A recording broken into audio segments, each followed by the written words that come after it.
say you're trying to find a problem to solve, you get the relevant customer insight data and you distill it. When you think about, building a new feature, what happens is you generally see your competitors doing it, building a similar kind of feature, and most of the times very easy or low friction to just copy your competitor. How do you make sure with your team to, not copy your competitor and actually, put in the work to build a feature that like delivers value to your customer and which is unique and authentic to your product?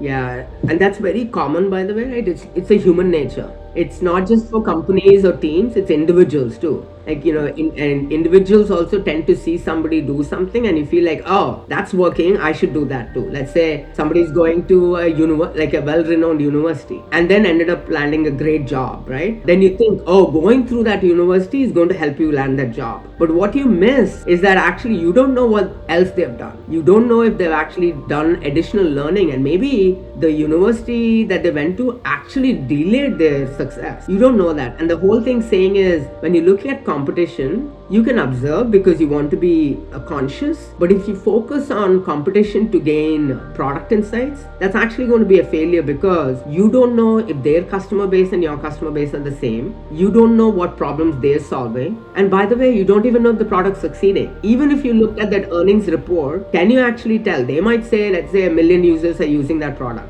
Great, but did they divulge whether the 1 million people using it have actually created a net positive revenue for the company, or have they avoided saying it, right? We don't know that. The other thing we don't know also is you can't look at individual product. Does that product actually help a bigger goal for the company? And are we missing that bigger goal and all of these adjacent products you need? And did you just copy one product? Like, all of that actually will create a disaster for us. And Porter talks a lot about it, right? Porter talks about it in the 5 forces of strategy, right? It talks about how you can't look at competition.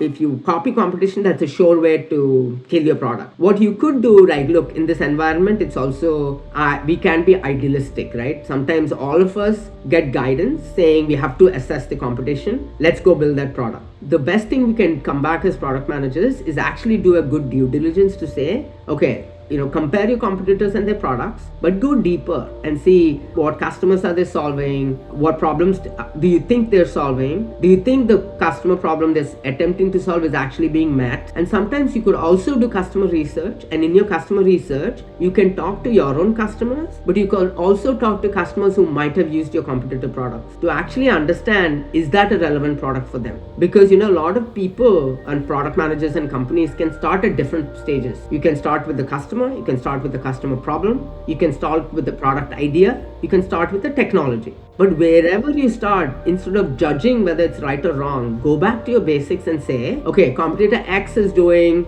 this amazing, really nice haptics that show up in the app. That could be the product. Great. Now apply that to our customers and say, does that really solve a problem for our customers? Prototype it with the customers to see if it's actually making a difference. Experiment to see if it's making a difference. And then once you have the data that actually that idea will work, then do it. But don't just jump and copy just because it seems to be working for a competitor. And the same thing is relevant for personal life too, by the way. Right? And there's a common, a saying they say, right?